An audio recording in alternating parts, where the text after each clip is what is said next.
So resting, even though it sounds counterintuitive, is actually very productive.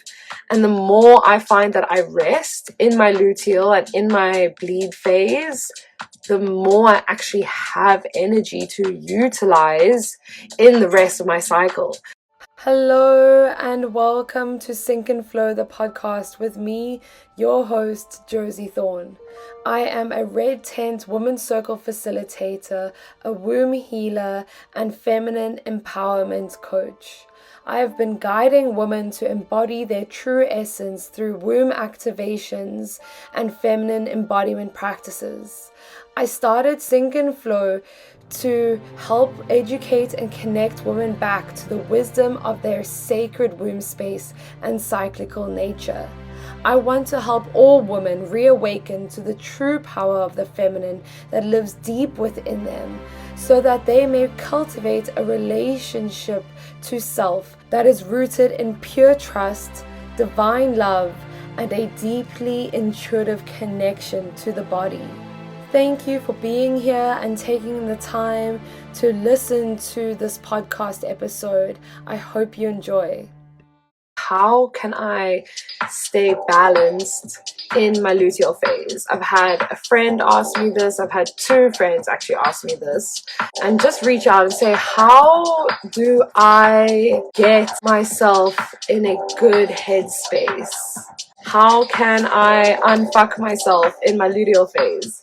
How can I have a normal functioning brain-body connection that allows me to do what I want to do, but still not drain myself while being in that state, in that phase of the cycle?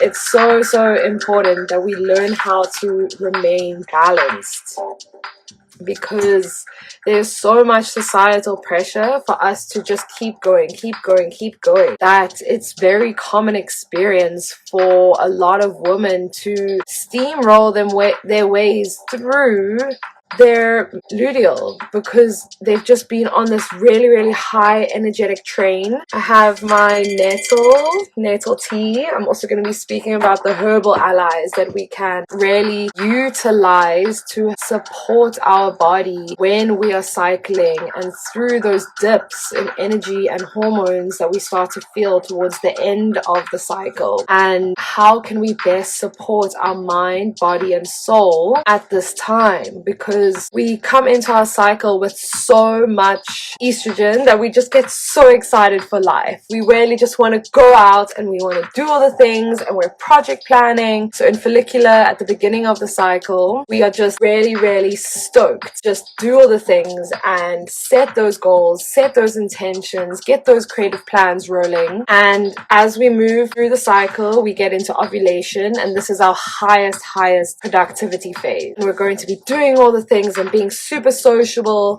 You have to remember that your body at this time essentially wants to make a baby, and so that's why you're going to be feeling all this energy, this drive to like just go out and connect and be intimate and just do what you want to do, create, right? It's that creative energy. And then as you come into luteal, your body starts to dip in energy. The estrogen waves off after ovulation, and in comes the progesterone, and this is the more calming hormone, the anti-anxiety, the slowing down. But what happens for a lot of us is that our minds are still on that like ovulation estrogen high, and we're like, okay, cool, like I'm doing all the things, I'm going, but then the body starts to slow down, and there's a little bit of a disconnect that happens, right? And so we actually need to give ourselves the time for our minds to start to slow down with the body. And this can be really challenging. It's definitely something I still am challenged by. It's really like once you're on that energetic high, it's really hard to consciously slow yourself down and to ground back into the body. And this is where the practices such as like yoga and meditation and just journaling and taking time for yourself can really be those kind of buffer zones, because they naturally bring us into ourselves. So having supportive practices is really, really key. And this is just also, again, a part of the self-care. And so I always say your self-care in your luteal needs to be like double as much as it is throughout the rest of your cycle, because that is also going to be that supportive mechanism to help you with your PMS, you know. And so the more healing on your womb that you do, the less intense the luteal phase actually starts to become. And so I've pretty much eradicated my PMS. I don't really get mood swings. I don't really like feel such a hectic dip in energy anymore. It's definitely, I experienced that in my past when I was going through my healing journey, but now that I've done this for quite a few years now, I'm able to get to that place where, you know, the high highs stop becoming so high and the low lows stop becoming so low. Actually, jokes, I'm high on life. Like, I'm so high on life. But the low lows stop becoming like that. You level out more, actually. You level out more. And so you start to operate in this more like central kind of line rather than being so swayed by the different polarities. Right? So yeah, number one tip around this phase is we need to learn how to slow down. Really. I was texting with Jess yesterday, and then I was just telling her all of these things, and then she messaged me straight afterwards, and she was like, babe, I just moved my client, rescheduled, cancelled the rest of my day, and took a nap. And I was just like, fuck yes, babe, that is the luteal energy that we need in our lives, you know. We need to remind ourselves that it's okay at this time of our cycle to like take a chill pill and just relax and just like not take life so seriously. I think that's such a huge symptom of like this capitalistic way of being and working, you know. It's like always we got to be on all the time, and it's like, no, it's okay to forget about work for a little bit. It's okay to, you know, not answer your emails. It's okay to get back to people in a few days time. Like, take that time for yourself, because your body is going to really, really appreciate it, you know. And it's so important that we can switch off our brain as well, because otherwise we're just constantly like whirling around in there, and it's too much. So we need to just allow ourselves to remind ourselves that we are allowed to take breaks. We are allowed to rest. Like, resting actually is productive. If you think about it, you know, you can't just go. You have to take those pauses to reset, and then you can go so much more sustainably for a long period of time. So resting, even though it sounds counterintuitive, is actually very productive. And the more I find that I rest in my luteal and in my bleed phase, the more I actually have energy to utilize in the rest of my cycle. So I can like really push it in my follicular and ovulation, and then I can really chill and really relax and really not stress myself out so much in my luteal and my menstrual phase. Like, it's okay to also have weeks, you know, some weeks where you're just not on the game, you know, like, that's okay. You can't be at 100% all the time. And so one of my favorite questions to ask myself and my body during my luteal phase is, what can I do? What do I have the capacity for at this time of my cycle? How can I honor my body? How can I honor the needs and the energetic capacity that my body is capable of? Like, really, really, not what your mind wants, but really tuning into your body. And it's like, okay, how am I feeling? Like, am I a little bit tired? Am I a little bit sore? Like, really, how much energy do I have? And then looking at your to-do list and just chopping it in half. Like, giving yourself that permission to just chop your to-do list in half and prioritize more time with your body, doing yoga, meditating, resting, napping, reading, spending time away from the screen. if you have that opportunity. Obviously, we don't always have this opportunity to rest as deeply as we want, and so we just have to be realistic with it, right? Some months we're going to have more time to rest, and other months we're going to have less time to rest, and that is okay. But just make sure that you are maintaining a balance between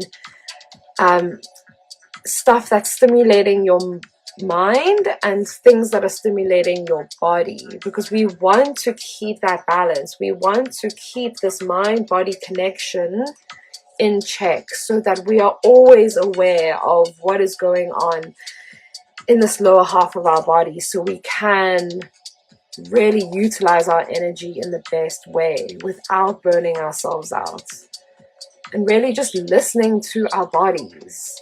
This is what I try to cultivate in my life, is a body first lifestyle. I listen to my body. I choose my body first. If I don't feel up for something, I'm not going to do it. Like, I have no problem canceling plans with people last minute because I want to take a nap, or I don't actually really feel like it because I'm a bit tired or a bit antisocial, you know? Like, take that for yourself. Allow yourself the ability to be flexible and to, you know, ride the wave, because the cycle is a wave. And so we have these ebb and flows, ups and downs, and we need to allow ourselves to flow with that wave.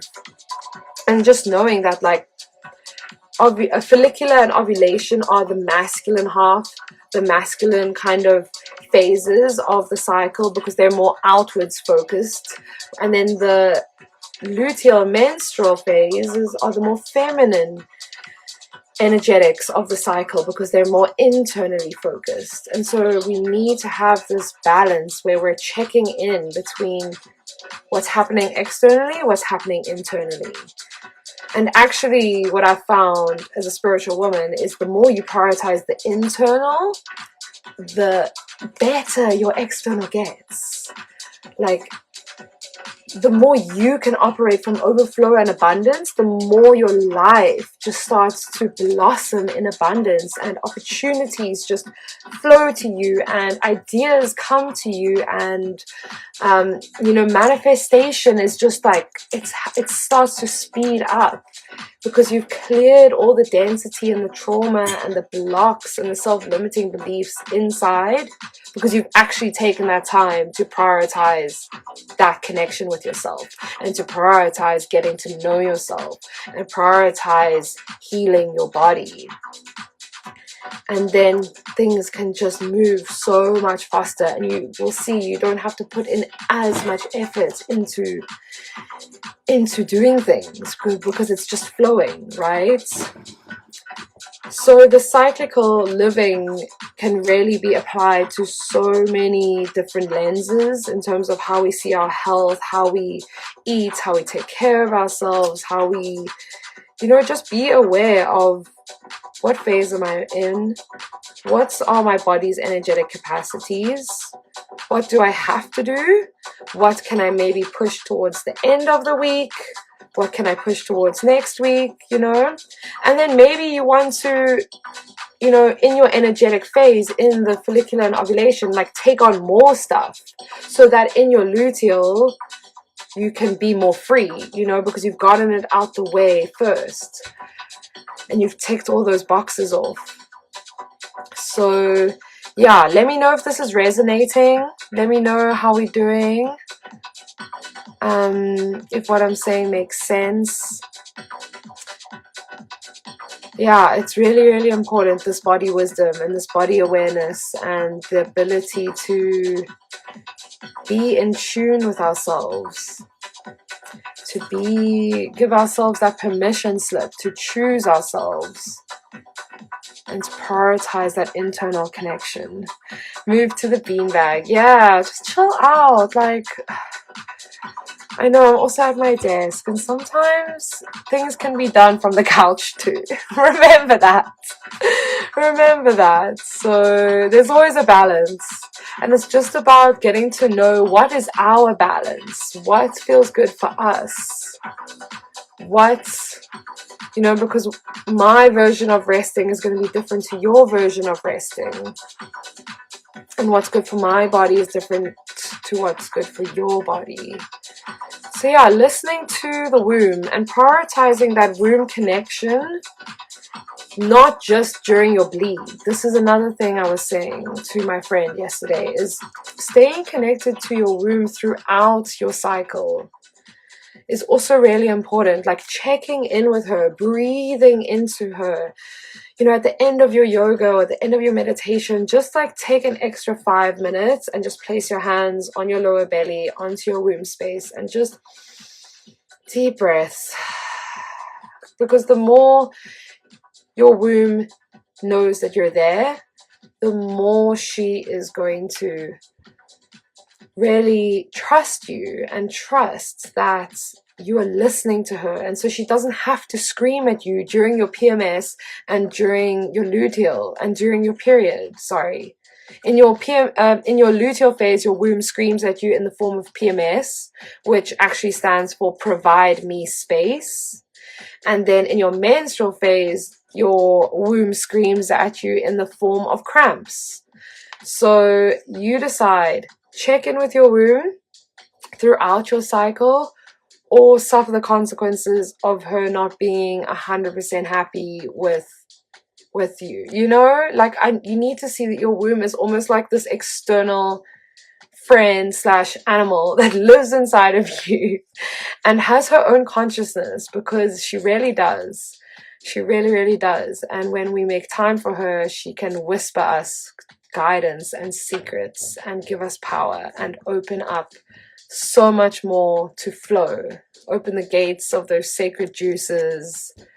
It's really wild, like the levels of energy and pleasure and ecstasy we can awaken in our body in a sober state through healing our womb.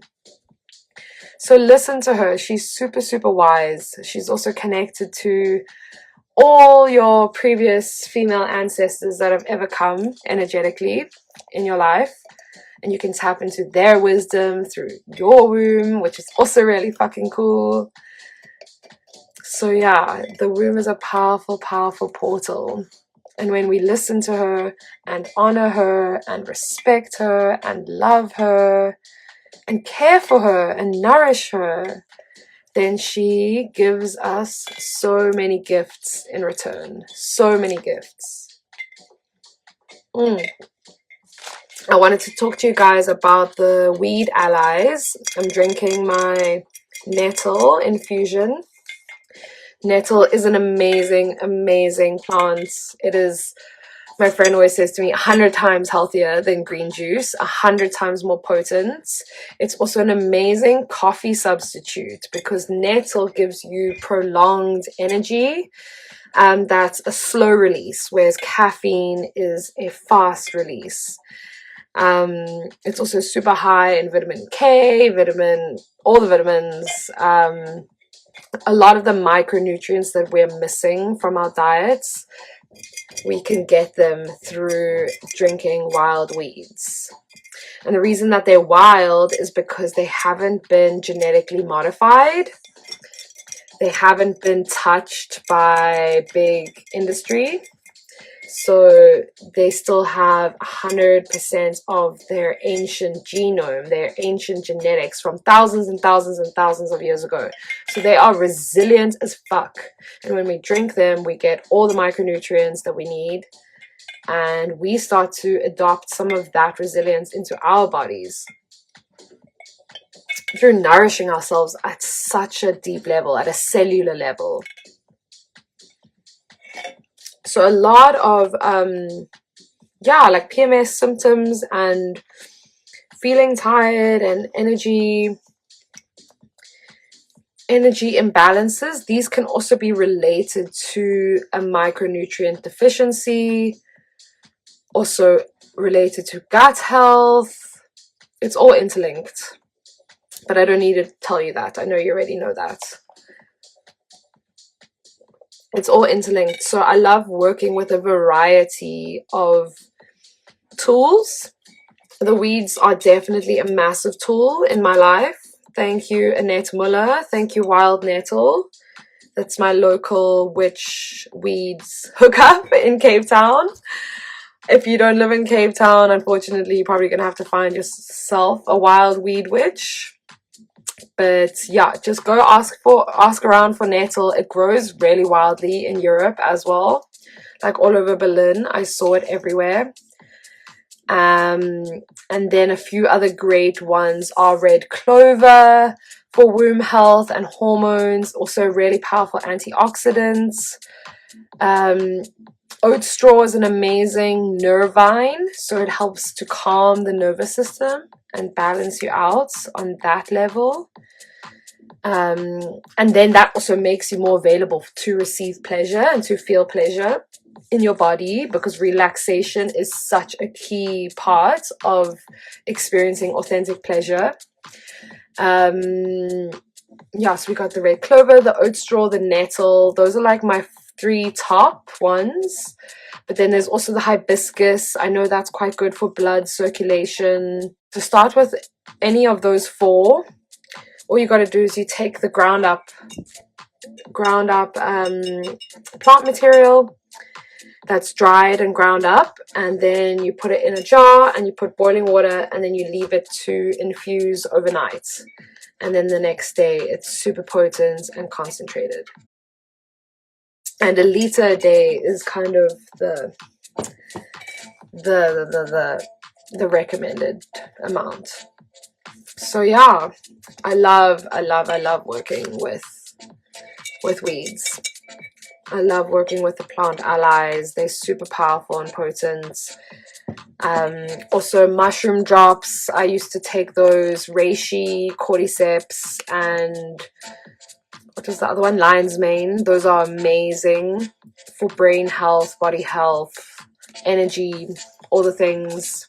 I hope you enjoyed it, and if you're watching on the replay, comment below if you learned anything new. Let me know if you want me to chat more about how we can really live efficiently and cyclically and empowered and connected to our masculine and our feminine sides at the same time. You know, dedicated, directional, focused, disciplined, but also flowy and in your pleasure, and soft and connected to your body, and compassionate and empathetic with the self and intimate with the self, because really that is what it's about, being intimate with yourself. Being intimate with yourself is the biggest gift you can give yourself. The more intimate you become with yourself, the more connected you are to yourself at every stage, at every phase, right? In the light, great, happy times, and also in the dark, scary, not so great times. You can stay connected and rooted in yourself, and that will be your superpower, is being there for yourself no matter what. And like I said, the more we do this healing, the less intense the extremes become. The less intense the extremes become. Thank you so much for taking the time to listen to this episode and engage with all the wisdom that was shared. If you enjoyed this podcast, please remember to leave a review on your podcast platform of choice, as this really helps this wisdom reach new people. If you have any questions or queries, please feel free to reach out to me via Instagram DM or send me an email. You can follow me on my personal account on Instagram at Josie, Josie _Thorne, THORNE, or you can follow Sync and Flow, my business accounts, at Sync, that's spelled SYNC _in_flow. Please feel free to reach out with any questions or queries you may have. Otherwise, get in contact to book a free discovery call to start your self-healing spiritual journey today. I look forward to hearing from you, and I'll see you in the next episode. Bye for now, loves.